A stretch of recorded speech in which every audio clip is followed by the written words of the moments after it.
Hello दोस्तों, ये है जीजी प्लांट, जिसे हम जेड प्लांट भी बोलते हैं। ये बहुत महंगा मिलता है नर्सरी से अगर आप ख़रीदते हैं, लेकिन इसको पत्ते और कटिंग से बहुत आसानी से उगाया जा सकता है।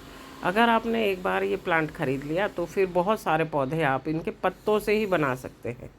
ये एक इंडोर पौधा है जिसे आप बिल्कुल डार्क एरिया में भी रख सकते हैं और इसको कटिंग और पत्तों से सक्सेसफुली उगाया जा सकता है। आप देख सकते हैं कोकोपीट में लगाई थी ये मैंने कटिंग। इसके कटिंग्स को ये देखो कितनी बड़ी बड़ी जड़ें बन गई हैं और ये दो तो देखो निकल ही नहीं रही, तो इनको मैंने इसी में छोड़ दिया है जिससे कि ये इसी में बड़े पौधे बन जाए।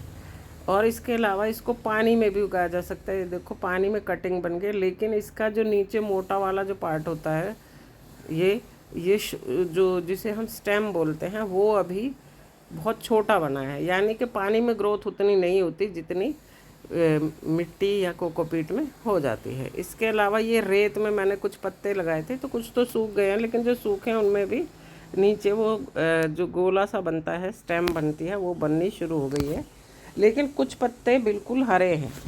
ये पूरा 1 महीने का रिज़ल्ट है और कुछ जो पत्ते अभी हरे हैं इसका मतलब ये है कि उनकी जड़ें चल गई हैं, तभी वो हरे हैं अभी तक। तो ये देखो कितनी अच्छी इनमें स्टेम भी बन गई है और बिल्कुल पत्ते ग्रीन हैं, जड़ें बन गई हैं। ये गोल गोल जो बल्ब जैसा बन गया है, इसी में से नए नए शूट्स निकलते हैं जो पौधे बनते हैं धीरे धीरे। तो सबसे जितना मोटा ये होगा स्टेम होगा उतना ही ये शूट अच्छे बनेंगे इनमें से। तो ये बहुत सारे आप देख सकते हैं, खाली पत्तों से ही हम कितने सारे पौधे उगा सकते हैं। ये 5 पौधे बन गए हैं और जो सूखे थोड़े से सूख गए हैं पत्ते उनमें भी थोड़ा सा स्टेम बन रहा है, उन्हें भी दबा देंगे, हो सकता है उनसे भी बन जाए। और कुछ कटिंग से भी 4-5 पौधे, यानी कि हमने एक बार में 10 पौधे तैयार कर लिए। और ये छोटे गमले में ही लग जाता है, इंडोर प्लांट है। आप जितने चाहें उतने पौधे बना सकते हैं इससे। तो इसके लिए आप इस तरह के छोटे छोटे गमले ले लें, अगर अंदर रखने के लिए चाहिए। बड़े में भी लगाया जा सकता है, 10 से 12 इंच के गमले में भी लगा देते हैं इसको। मैंने ये 6 इंच के और 8 इंच के गमले ही लिए हैं।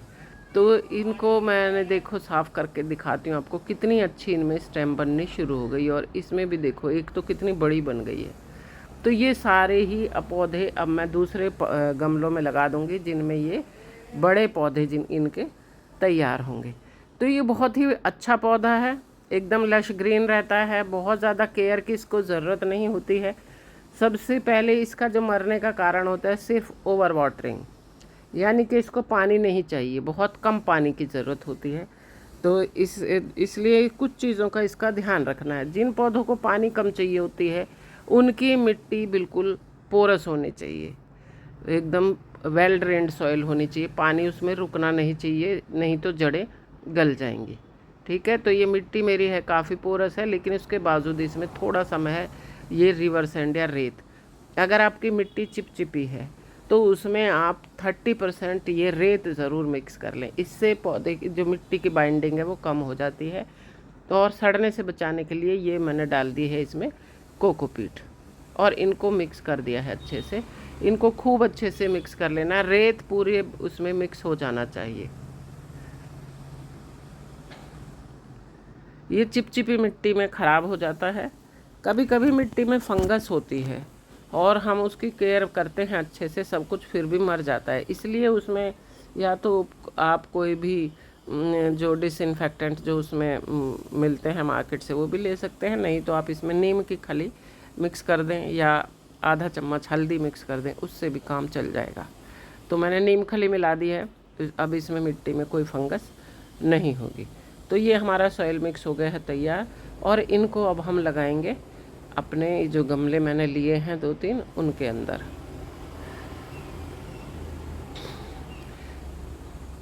ये जो पौधा है इसको सबसे बड़ी चीज़ है, इसको धूप से भी बचाना हमें होता है इसको, क्योंकि एक इंडोर पौधा है और इसको हमें जो इसको बिल्कुल भी धूप की ज़रूरत नहीं है। ये एक ऐसा पौधा है, अगर आपके यहाँ बिल्कुल भी धूप नहीं आती तो ये पौधा आप आसानी से उगा सकते हैं, और ज़रूर उगाना चाहिए फिर तो जिनके घर में धूप नहीं है, क्योंकि ये इसको आप डार्क एरिया में भी रख सकते हैं। ये बिना ब्राइट लाइट के भी चल जाता है, जैसे मनी प्लांट अंदर भी चलता रहता है, वैसे ही है इसका भी। ब्राइट लाइट यानी कि जो जहाँ इनडायरेक्ट सनलाइट होती है, मतलब सूरज की रोशनी नहीं पहुँचती लेकिन उसके आसपास रहता है एरिया, खिड़की वगैरह, उस पर भी चल जाएगा, लेकिन उसके बिना भी चल जाएगा ये बिल्कुल।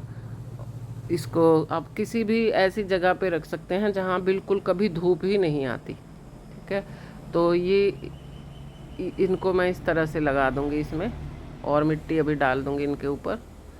एक ही गमले में ये लगा दूंगी। जब इनके बड़े शूट्स हो जाएंगे, मोटे, ये नीचे से मोटा हो जाएगा इसका जो पार्ट है ये बल्ब, तो उसके बाद मैं इनको निकाल के आप अलग लगा सकते हैं। अभी आप इसमें लगा दें। 3-4 पौधे, 4-5 पौधे आसानी से एक गमले में चल जाते हैं। कुछ जो होते पौधे वो थोड़े बारीक रह जाते हैं, कुछ अच्छे बड़े शूट हो जाते हैं। अगर आप केमिकल फर्टिलाइज़र डालते हैं तो इसमें 4-5 दाने आप यूरिया के इस समय डाल सकते हैं, और अच्छे से इस तरह से सेट कर दें। और ये हमारा पौधा लग के हो गए हैं, तैयार हो गया। और इसमें 5 पौधे तैयार हो जाएंगे, बड़े बन जाएंगे। एक बार ये बल्ब बड़ा हो जाए तो इसी में से बार बार शूट्स निकलते रहते हैं। इसी तरह से ये भी पौधा मैं एक तैयार कर लूँगी। इसमें कटिंग लगा दूँगी, सारे कटिंग जितने भी हैं वो इसमें डाल दूँगी। ये थोड़ा बड़ा वाला पौधा है, कटिंग में मोटे मोटे शूट्स हो गए हैं। ये तो है कि कटिंग की ग्रोथ उससे ज़्यादा होती है पत्तों से, लेकिन पत्तों में भी हमारे स्टेम बनने शुरू हो गए हैं, ठीक है। पानी में सबसे कम ग्रोथ होती है, पानी में लेट वो होता है, क्योंकि पानी में मैंने डायरेक्ट वैसे ही आरओ के पानी में रखा था, क्योंकि कई बार ना जो दूसरा पानी होता है उसका पीएच ज़्यादा होता है और वो ख़राब हो जाता है। तो इसमें मैंने एक चौक डाल दी थी, सिर्फ इतना किया। अब इसके पत्ते भी पीले होने शुरू हो गए थे तो मैंने निकाल लिया है और इनके साथ ही इसको भी लगा दिया है। और ये जो पौधे हैं ये तो ऐसे ही रहेंगे जो मैंने अभी लगा रही हूँ, लेकिन इनमें जो स्टेम आएंगी वो मोटी मोटी आएंगी। जो इनमें नए पौधे बनेंगे वो अच्छे बड़े मोटे बनेंगे। और वैसे भी मानसून आने वाला है तो मानसून में इनकी ग्रोथ बहुत अच्छी होती है। सर्दियों में ये डोरमेंसी में चला जाता है। सर्दियों में हमें ये नहीं सोचना है कि ये इसकी ग्रोथ हमेशा होती रहती है, और बहुत स्लो ग्रोथ होती है, बहुत ज़्यादा नहीं बढ़ते हैं ये। ऐसा नहीं है कि एकदम से बहुत बड़े बड़े हो जाएंगे, लेकिन अच्छे मोटे, अगर आप न्यूट्रिशन का थोड़ा सा ध्यान रखते हैं, जैसे 6 महीने में एक बार आप इसको 1 मुट्ठी खाद डाल दें। इसमें पानी का ध्यान रखें, जब बिल्कुल सूख जाए तब पानी देना है। तो जब तक खाद नहीं डालते तो इस तरह से पतले पतले होंगे, और जैसे ही मैंने खाद डाला नया शूट बहुत मोटा आया। ये भी देखो कितना बड़ा आया है। ये सब कटिंग से उगाए हुए पौधे हैं। ये तो वो हैं ही दोनों जो मैंने अभी छोड़ दिए थे। तो छोटे गमले में भी आसानी से होते रहते हैं ये। इसको पानी की ज़रूरत बहुत ज़्यादा नहीं होती है जब सूख जाए, जब, लेकिन धूप जो डायरेक्ट सनलाइट में अगर आपने रख दिया तो इसके पत्ते ब्राउन हो जाते हैं। और गर्मियों में इनडायरेक्ट सनलाइट में भी अगर आप रखते हैं, जब हीट वेव रहती है, तो भी इसके पत्ते ख़राब हो जाते हैं। ऊपर से किनारे ब्राउन होकर धीरे धीरे पूरा वो ख़राब हो जाता है पौधा। तो इसलिए इसको आप हीट से बचाना है, गर्मी से बचाना है। पानी जब इस तरह से बिल्कुल मिट्टी सूख जाए, आप देख सकते हैं उड़ रही है मिट्टी, अब इसको पानी देना है। दोनों गमले पूरी तरह सूख चुके हैं। जब तक मिट्टी इस तरह से ना सूख जाए पूरी, ये देखिए, तब तक पानी नहीं देना है। पानी अगर आप बार बार जल्दी, जैसे ही ऊपर से मिट्टी सूखी और आपने पानी दे दिया, तो जल्दी पौधा मर जाएगा, गल जाएगा, उसकी जड़ें गल जाती हैं। इसको बहुत कम पानी की ज़रूरत होती है। ज़्यादातर इंडोर पौधे ऐसे हैं जिनको कम पानी चाहिए होते। कुछ पौधे ऐसे हैं जो नमी पसंद करते हैं।